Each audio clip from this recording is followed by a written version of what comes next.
Hello everyone, and welcome to Week 10 Fall Lighting Design Watch Me video, our last one. I'm sure I've had a lot more fun making these than you've had fun watching them, but thanks for going along for the ride.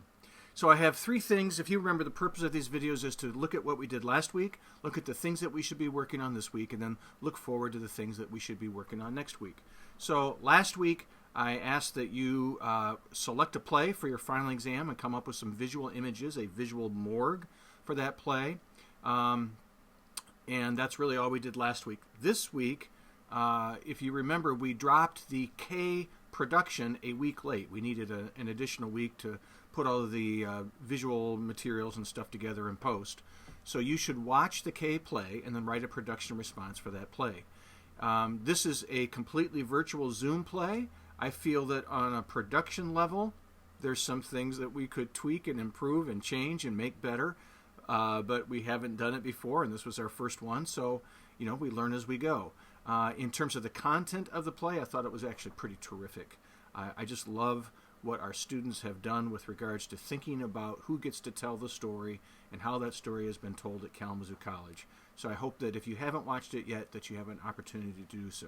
But remember, we're only going to reflect upon the production elements, not the performance or the acting elements. And information on the production responses on the Moodle site and also on page 11 of your syllabus.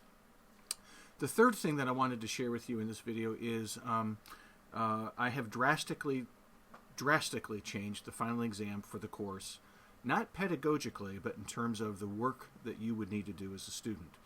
And I wanted to share just briefly why I've made that decision. I had an opportunity yesterday to work with one of our lighting design students in this course at a theater. And the purpose of the two of us getting together was to draft a light plot of that particular space so that this student could use it for their professional work. As a part of that process, I recognize that it actually is a pretty challenging thing to think about drafting a light plot for a space, especially if you've never been in a space or never been to the space. And as I was driving back home, I began to noodle on this all evening. And I said to myself, what is the purpose of the final exam for lighting design, pedagogically? Well, the purpose of the final exam pedagogically is to get the student to, one, read a play, two, think about what they would like to say with lighting or how lighting might be for that play, and then three, reveal how they might accomplish that. We're going to do that this way for your final exam for fall 2020. You're going to turn in two items for the final exam. So you're going to select a play. You are then going to come up with a design narrative, which you would have to do anyway. What's the lighting ideas or the lighting idea for this particular play, for this particular story. And then I want you to find a minimum of 2, but no more than 6 visual images, which you should have to do already for your visual morgue, that represent or reflect or show that lighting idea or those lighting moments for the play. And that's it. That's all you're going to turn in. We're not going to do the light plot. We're not going to do the hookup sheet. We're not going to do those particular elements. I had printed out last week the electrics plan for the Nelda K. Balch Theater, but as I was thinking about all of that this week, especially this weekend, I decided that I want to be there for you, the student. I would say that our students typically that have taken this class all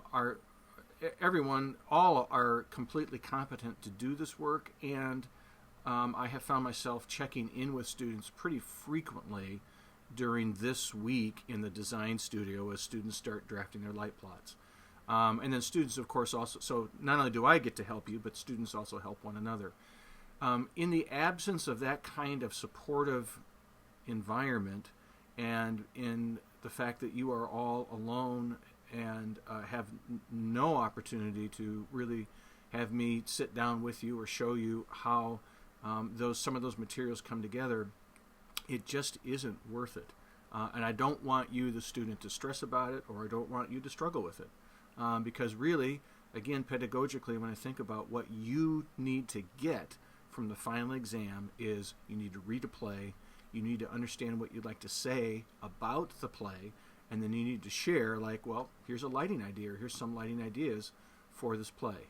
That's the purpose of the final exam, and that's how we're going to do it for fall 2020. I've already got the rubric posted on the Moodle site, but I'll include that in the email that I always send with this video. I hope you're all well. I look forward to seeing you in class tomorrow. Our class time tomorrow was I was going to show you some portfolio examples, but probably we'll spend most of our class time just kind of unpacking or talking about any questions that you might have for the final exam. See you soon.